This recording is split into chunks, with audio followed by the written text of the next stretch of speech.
আর যদি মানুষ নেক কাজ করে গুনাহ থেকে বিরত থাকে, অপরাধ ছেড়ে দেয়, আল্লাহর এই জমিনে যদি আল্লাহর দ্বীনকে প্রতিষ্ঠা করার চেষ্টা করে, তাহলে এই জমিন হয়ে যাবে তখন আল্লাহর বরকতে ভরপুর।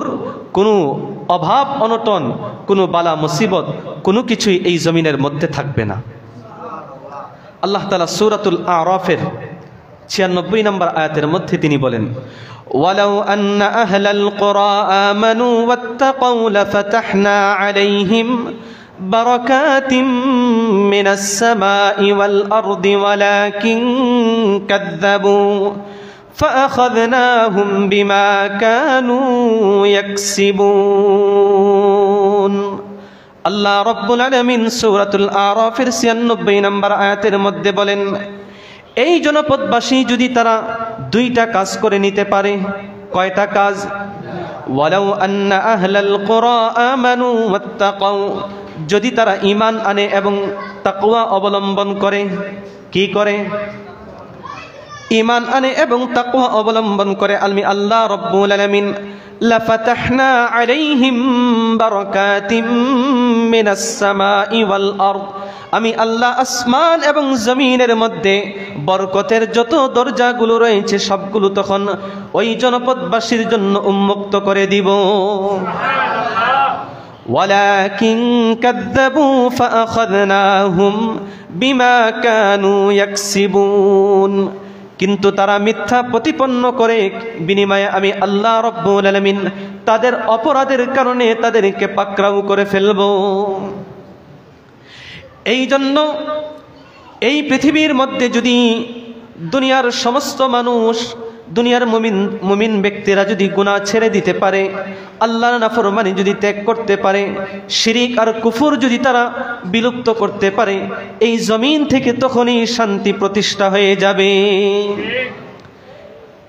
আমাদের নবীর পরে এই পৃথিবীতে একজন নবী আসবেন, যিনি আমাদের নবীর আগে তিনি নবী ছিলেন।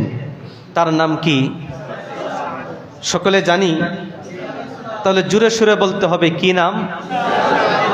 কি নাম? কি হিসাবে আসবেন? আমাদের এই উম্মতের একজন ইমাম, একজন বিচারক হিসাবে আসবেন, নতুন কোনো নবী হিসাবে নয়। এই যে বরকত কিভাবে হয়, বরকত কিভাবে হয়? তো তিনি এসে এই পৃথিবীতে যতদিন অবস্থান করবেন, সহিহ বুখারী মুসলিমের বর্ণনার মধ্যে এসেছে, ইয়াকসিরুস সালিব, খ্রিস্টানদের যেই ক্রুশ, এটাকে তিনি ভেঙ্গে চুরমার করে ফেলবেন। এবং তিনি খিনজির, শুয়োরের গোশত যারা খায়, এই শুয়োরকে তিনি বিলুপ্ত করে ফেলবেন। যত মূর্তি পূজা যা কিছু আছে সব কিছুকে তিনি দূর করবেন। এই পৃথিবীতে তখন একমাত্র ইসলাম ধর্মই থাকবে। কি থাকবে? ইসলাম ছাড়া আর কোনো ধর্ম এই পৃথিবীতে থাকবে না। অর্থাৎ তখন এই পৃথিবীতে কারাই থাকবে? ইসলামী শরিয়া প্রতিষ্ঠিত হলে যাদের শরীরের মধ্যে চুলকানি শুরু হয়, যারা ভয় পায়, তাদেরকে এই হাদিস শুনতে হবে। তো তিনি কি বলেন? রাসূল বলেন, তখন এই পৃথিবীর মধ্যে এত নিরাপত্তা থাকবে যে একজন মানুষ, হাদিসের কথা, কোথার, কোন জায়গার? তাফসিরের কিতাবেরও কথা নয়, সরাসরি হাদিসের কথা, যে একজন মানুষ তার হাতটাকে সাপের গর্তে প্রবেশ করাবে। কোথায়? এই সাপের গর্তে যখন তার হাতটাকে প্রবেশ করাবে, সাপের মধ্যে, গর্তের মধ্যে অনেক সাপ থাকবে, কিন্তু হাত ঢুকানোর সময় একটা সাপও তার হাতের মধ্যে একবারের জন্য স্পর্শ করবে না। কেন? সাপ তখনকার সময়ের মানুষকে ভয় পাবে। কেন? কারণ তখন শান্তি এতটাই বিরাজ করবে, মানুষের অন্তরে তো আল্লাহর ভয় থাকবে, একটা সাপের অন্তরে তখন আল্লাহর ভয় জাগ্রত হয়ে সেই সাপও কোনো মানুষকে অন্যায়ভাবে আঘাত করবে না। কিসের কারণে? দুনিয়ার ওই তন্ত্র মন্ত্রের কারণে। কিসের কারণে?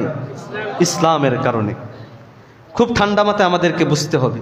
যদি মুসলমান হয়ে থাকি, কোরআনের এই কথাগুলো আমাদেরকে মানতে হবে। এটা ছিল কি শান্তির। বরকত কি হবে? ডালিম চিনি 5-6 জনের পরিবার, 10 জনের পরিবারে যদি একটা ডালিম নিয়ে বসেন যে ইফতার করবেন, যথেষ্ট হবে? যথেষ্ট হবে? আল্লাহ নবী বলেন একটা ডালিম তখন দুনিয়ার মানুষ অনেকগুলো দল তখন একটা ডালিম নিয়ে বসবে, এই ডালিমগুলো তাদের জন্য যথেষ্ট হয়ে যাবে। এই ডালিম কত বড় হয়ে থাকবে? আল্লাহ নবী তিনি বলেন ইয়াস্তাযিল্লুনা বিকিহফিহা, এই ডালিম ঝুলানোর পর যেই সিলকা থাকে, এই সিলকা যদি কোনো জায়গার মধ্যে রেখে দেয়, ওই ডালিমের সিলকায় গিয়ে তারা আশ্রয় নিয়ে তারা ছায়া গ্রহণ করতে পারবে রোদ থেকে। তো ডালিমের এই সিলকা থেকে যদি, আবরণ থেকে যদি ছায়া গ্রহণ করা যায়, তো বর্তমান জমানার এই ডালিমের মতোই সেই ডালিম হবে। কি বলেন? শুধু বড় হবে না, অনেক বড়। আল্লাহ নবী বলেন একটা গাভীর দুধ একবার দোহানোর পর কতগুলো মানুষ খেতে পারবে? কতগুলো মানুষ? আপনারাই বলেন কতগুলো মানুষ? আচ্ছা, আমরা সর্বনিম্ন ধরতে পারি 10 জনই ধরে নিই, কোনো মতভেদ থাকবে না। আল্লাহ নবী বলেন একটা এলাকার মানুষ তখন যদি একটা গাভীর দুধ বন্টন করে নিতে চায়, একটা গাভীর দুধ তখন তাদের জন্য যথেষ্ট হয়ে যাবে। আল্লাহ নবী বলেন একটা ছাগলের দুধ পুরো একটা কবিলার জন্য যথেষ্ট হয়ে যাবে। বর্তমানে হবে? কি বলেন হবে? আরে জুড়ে বলি হবে। আর তখনকার সময়ে হবে। হবে কি হবে না? এইবার মূল কথাটায় আসি। কথাটা আমার নয়, তাফসীরে ইবনে কাসীরের মধ্যে এই হাদিসটা উল্লেখ করার পর তিনি বলেন এই যে সাপের গর্তে হাত ঢুকালে সাপ আঘাত করবে না, দংশন করবে না, দুধ যথেষ্ট হয়ে যাবে অনেক মানুষের জন্য, একটা ডালিম যথেষ্ট হয়ে যাবে অনেক মানুষের জন্য। কেন?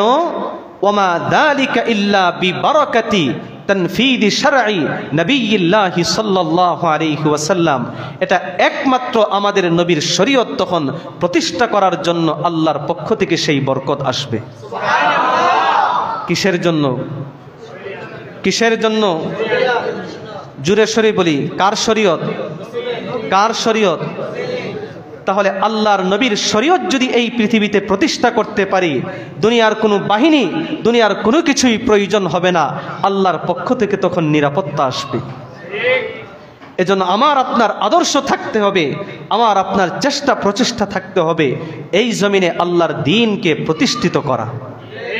কি করা?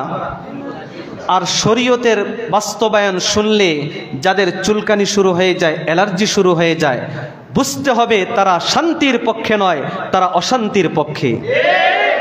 ইসলামী শরীয়তের পক্ষে কথা বললে তারাই বিপক্ষে অবস্থান গ্রহণ করবে যারা ছিনতাইয়ের পক্ষে, ডাকাতির পক্ষে, দুর্নীতির পক্ষে, অশান্তির পক্ষে। শান্তিকামী মানুষ কখনো ইসলামী শরীয়ত প্রতিষ্ঠার বিপক্ষে অবস্থান গ্রহণ করতে পারে? মনে থাকবে। আবারও বলি, আপনারা দ্বিমত পোষণ করবেন, আমার ঈমান যাবেও না, আর আপনারা দ্বিমত করলে আমার ঈমান কমবেও না। ক্ষতি হবে কার? কার? কার? মুসলমান। কোরআন এবং সুন্নাহ, আল্লাহ এবং নবী, তার শরীয়ত আমাদের আদর্শ যদি প্রকৃত অর্থেই মুসলমান হয়ে থাকি, ইসলাম শরীয়তের ব্যাপারে আমাদের কোনো সামান্যতম কোনো সংশয়, কোনো দ্বিধাদ্বন্দ্ব থাকতে পারে না। মনে থাকবে? মনে থাকবে? মনে থাকবে? কার কথা? আল্লাহ এবং তার রসুলের কথা। এই কথার বিপক্ষে যদি আপনার কোনো মতামত থাকে, আমি ইমাম সাহেবের বিপক্ষে নয়, বরং আল্লাহ এবং তার রসুলের বিপক্ষে আপনার অবস্থান হয়ে থাকবে। তো যেই কথা বলছিলাম, যদি শান্তি পেতে চাই কি করতে হবে? ইসলাম, আল্লাহর দ্বীনকে এই জমিনে প্রতিষ্ঠিত